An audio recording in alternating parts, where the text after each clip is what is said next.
Saya pernah mendengar pepatah mengatakan bahwa tidak akan ada usaha yang mengkhianati hasil. Namun, semua kembali lagi kepada Allah, karena Allah yang menilai usaha kita dan Allah yang menentukan hasilnya. Dan di sini Allah telah melihat usaha keras, sehingga Allah memberikan hasil yang sepadan pula dengan usaha tersebut. Berlatar belakang dari keluarga petani, tidak menggugurkan cita-cita beliau untuk menggapai cita-citanya sebagai seorang abdi negara. Justru, latar belakang itulah yang membuat beliau terpacu untuk membuat keluarganya bangga dengan apa yang ia raih. Beliau merupakan seorang anak bungsu dari 8 orang bersaudara yang cukup mandiri, yang membuat beliau berani untuk memutuskan merantau ke kota Makassar bersama teman-temannya.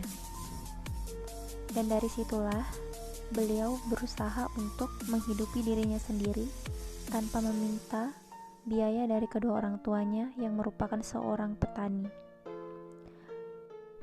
Mungkin ia berpikir bahwa bagaimana mungkin seorang petani dapat membiayai hidup 8 orang anak dan dia mempunyai cita-cita yang sangat tinggi.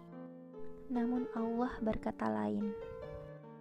Dengan bermodalkan ijazah SMA, ia pun mencoba mendaftarkan dirinya sebagai seorang bintara. Allah pun menjawab doa-doanya dan ia ternyata lulus. Ia mendaftarkan dirinya secara diam-diam tanpa diketahui oleh orang tua maupun keluarganya. Lalu ia pulang ke kampung Sidrap dengan memakai seragam polisi, sehingga kedua orang tuanya sangat kaget, bahkan tidak mengenali kalau ternyata ia adalah anak dari kedua petani tersebut. Dan inilah kisah inspiratif saya, seorang anak bungsu dari 8 orang bersaudara, seorang ayah dari 3 orang anak. Sebagai Polri dan abdi negara, beliau adalah Bapak Aibda Muhammad Darwis. Assalamualaikum warahmatullahi wabarakatuh. Waalaikumsalam warahmatullahi wabarakatuh. Bagaimana kabarnya Pak? Alhamdulillah baik-baik. Baik, Bapak sebagai salah satu kisah inspiratif kami hari ini, bisa Bapak perkenalkan diri terlebih dahulu? Ya bisa. Ya, nama saya Muhammad Darwis, umur 38 tahun. Asal saya dari Kabupaten Sidrap. Pekerjaan saya sekarang ini anggota Polri di Makassar. Bismillahirrahmanirrahim. Baiklah, saya akan bercerita sedikit tentang latar belakang keluarga saya. Saya berasal dari keluarga kecil di kota Sidrap. Saya adalah anak ke-8 dari 8 bersaudara. Ayah saya adalah seorang petani. Bisa dibayangkan mungkin bagaimana pekerjaan seorang orang tua yang pekerjaannya petani, yang membiayai anaknya 8 orang. Ayah saya selalu berpesan kepada kami bahwa selama beliau masih mampu untuk bekerja, selama itu pula beliau akan berusaha menyekolahkan anak-anaknya. Akan tetapi dengan satu syarat. Apa itu syaratnya? Terus kita ditanya sama orang tua, syaratnya adalah tidak boleh ada yang merokok dan pacar-pacaran. Karena apa pacar-pacaran? Maka sekolah itu bisa putus karena pikirannya sudah lain. Oleh karena itu orang tua kasih sekolah anak-anaknya. Cuma satu yang tidak putus sekolah, cuma saya yang tidak putus sekolah. Yang lainnya putus semua karena dia melanggar semua persyaratan apa yang telah diterapkan sama anak-anaknya semua.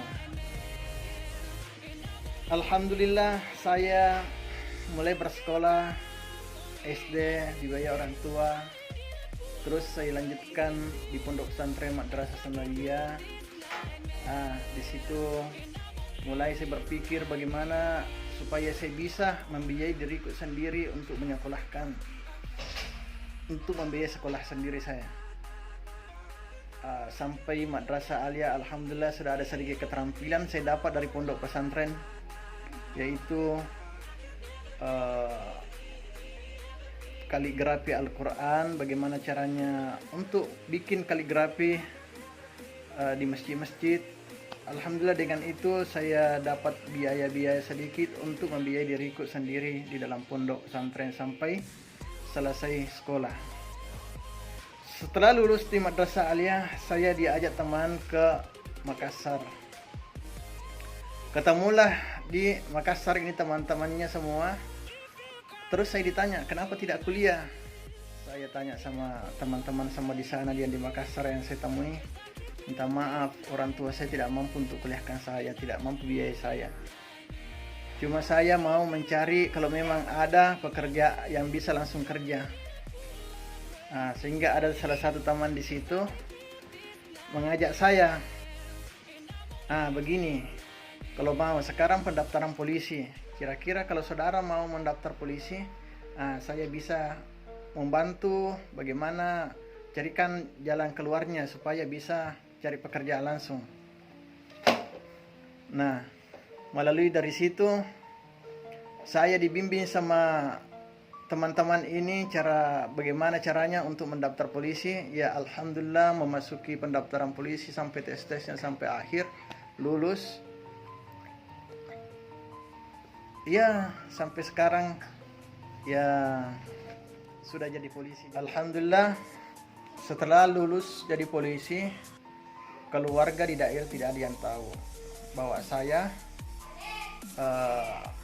sudah menjadi polisi. Sehingga pada di saat itu waktu diizinkan pulang kampung, saya pakaian dinas. Jadi pakaian dinas polisi. Di saat itu orang tua lihat saya, siapa ini yang naik di rumah saya? Gundul pakaian polisi. Langsung dia persilakan saya, silakan masuk Pak di rumah. Saya ketawa-ketawa, kita tidak tahu siapa saya. Bilang tidak, saya ini anak ta. Langsung dia peluk saya menangis. Alhamdulillah anakku betul-betul ini. Selama ini orang bilang naik di Makassar, tidak tahu kemana arahnya. Tapi alhamdulillah kembali dengan pakaian polisinya. Ya, dengan inilah semua Allah betul-betul indah apa maunya itu. Jadi tidak usah kita terlalu berpikir apa itu ini. Kalau Allah sudah menghendaki sesuatu, insya Allah akan. Apakah ada kesulitan atau kendala yang Bapak alami selama untuk mendaftar jadi anggota polisi? Kalau masalah kesulitan banyak sekali. Baik itu faktor ekonomi di saat itu, mana lagi tidak ditahu yang kalau ada keluarga yang membantukan teman-teman saja, yang membantu mengarahkan. Ya, karena ini semua ada jalannya. Allah kasih jalan supaya bisa dimudahkan. Begitu mungkin. Apa motivasi Bapak untuk menjadi seorang anggota Polri? Saya sebenarnya awalnya tidak ada cita-cita untuk yang begitu-begituan. Tapi karena mungkin Allah kasih menghendaki ke arah sana, ya alhamdulillah dengan tugas ini betul-betul saya emban. bagaimana kedepannya saya bisa melindungi, mengayomi dan melayani masyarakat dengan baik, insya Allah. Apa pesan Bapak untuk generasi muda? Intinya saja berusaha dengan keras, jangan lupa berdoa, bertawakal kepada Allah. Segala sesuatunya harus dimulai dengan bismillah, doa untuk agar supaya usaha-usaha kita, apa yang diusahakan lebih dimudahkan oleh Allah Subhanahu wa taala. Baik, terima kasih.